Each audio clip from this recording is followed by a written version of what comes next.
आप सभी को मेरा प्रणाम। स्वागत है आप सबका मेरे चैनल होली बुक्स में। तो अब तक हम शिव पुराण के रुद्र संहिता के सती खंड से अध्याय 27 सुन चुके हैं। अब हम सुनेंगे अगला अध्याय। तो चलिए शुरू करते हैं। इस अध्याय में हम सुनने वाले हैं दक्ष यज्ञ का समाचार। पार्वती का शिव से वहां चलने के लिए अनुरोध। दक्ष के शिवद्रोह को जानकर भगवान शिव की आज्ञा से देवी सती का पिता के यज्ञ मंडप की ओर शिवगणों के साथ प्रस्थान। ब्रह्मा जी कहते हैं, नारद, जब देवऋषि गण बड़े उत्साह और हर्ष के साथ दक्ष के यज्ञ में जा रहे थे, उसी समय दक्ष कन्या देवी सती गंधमादन पर्वत पर चंदोवे से युक्त धारागृह में सखियों से घिरी हुई भांति भांति की उत्तम क्रीड़ाएं कर रही थी। प्रसन्नता पूर्वक क्रीड़ा में लगी हुई देवी सती ने उस समय रोहिणी के साथ दक्ष यज्ञ में जाते हुए चंद्रमा को देखा। देखकर वे अपनी हितकारिणी प्राण प्यारी श्रेष्ठ सखी विजया से बोली, मेरी सखियों में श्रेष्ठ प्राण प्रिय विजय, जल्दी जाकर पूछ तो आ, ये चंद्रदेव रोहिणी के साथ कहाँ जा रहे हैं। सती के इस प्रकार आज्ञा देने पर विजया तुरंत उनके पास गई और उसने यथोचित शिष्टाचार के साथ पूछा, चंद्रदेव, आप कहाँ जा रहे हैं। विजया का यह प्रश्न सुनकर चंद्रदेव ने अपनी यात्रा का उद्देश्य आदर पूर्वक बताया। दक्ष के यहाँ होने वाले यज्ञोत्सव आदि का सारा वृत्तांत कहा।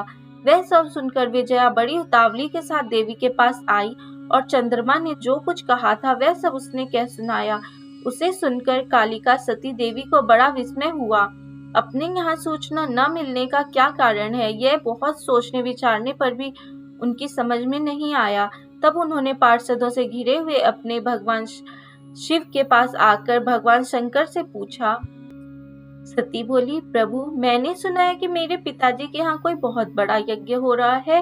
उसमें बहुत बड़ा उत्सव होगा। उसमें सब देवऋषि एकत्र हो रहे हैं। देव देवेश्वर, पिताजी के उस महान यज्ञ में चलने की रुचि आपको क्यों नहीं हो रही है।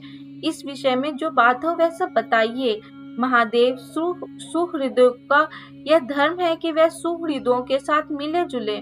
यह मिलन उनके महान प्रेम को बढ़ाने वाला होता है। अतः प्रभु, मेरे स्वामी, आप मेरी प्रार्थना मानकर सर्वथा प्रयत्न करके मेरे साथ पिताजी की यज्ञशाला में आज ही चलिए।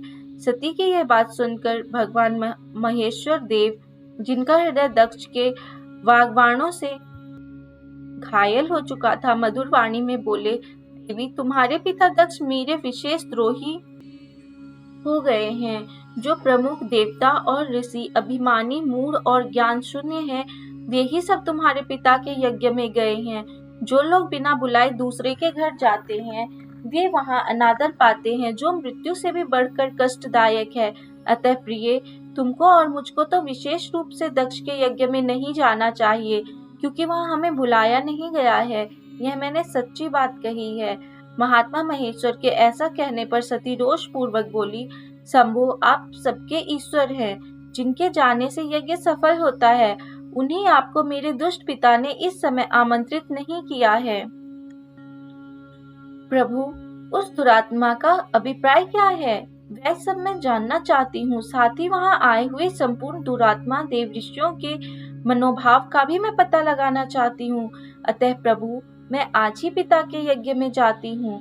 नाथ महेश्वर, आप मुझे वहां जाने की आज्ञा दे दें। देवी सती के ऐसा कहने पर सर्वज्ञ, सर्वद्रष्टा, सृष्टिकर्ता एवं कल्याण स्वरूप साक्षात भगवान रुद्र उनसे इस प्रकार बोले। शिव ने कहा, उत्तम व्रत का पालन करने वाली देवी, यदि इस प्रकार तुम्हारी रुचि वहां अवश्य जाने के लिए हो गई है, तो मेरी आज्ञा से तुम शीघ्र अपने पिता के यज्ञ में जाओ। यह नंदी वृषभ सुसज्जित है। तुम एक महारानी के अनुरूप राजोपचार साथ ले सादर इस पर सवार हो बहुत संख्यक प्रथम गणों के साथ यात्रा करो। प्रिय, इस विभूषित वृषभ पर आरूढ़ हो। रुद्र के इस प्रकार आदेश देने पर सुंदर आभूषणों से अलंकृत सती देवी सब साधनों से युक्त हो पिता के घर की ओर चली। परमात्मा शिव ने उन्हें सुंदर वस्त्र, आभूषण तथा परम उज्जवल छत्र, चामर आदि महाराजोचित उपचार दिए। भगवान शिव की आज्ञा से 60,000 रुद्रगण बड़ी प्रसन्नता और महान उत्साह के साथ कौतूहल पूर्वक सती के साथ गए। उस समय वहां यज्ञ के लिए यात्रा करते समय सब और महान उत्सव होने लगा। महादेव जी के गणों ने शिव प्रिया सती के लिए बड़ा भारी उत्सव रचाया। वे सभी गण कौतूहल पूर्ण कार्य करने लगे तथा सती और शिव के यश का गान करने लगे।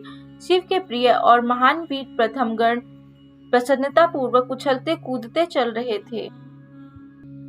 जगदम्बा के यात्रा काल में सब प्रकार से बड़ी शोभा हो रही थी।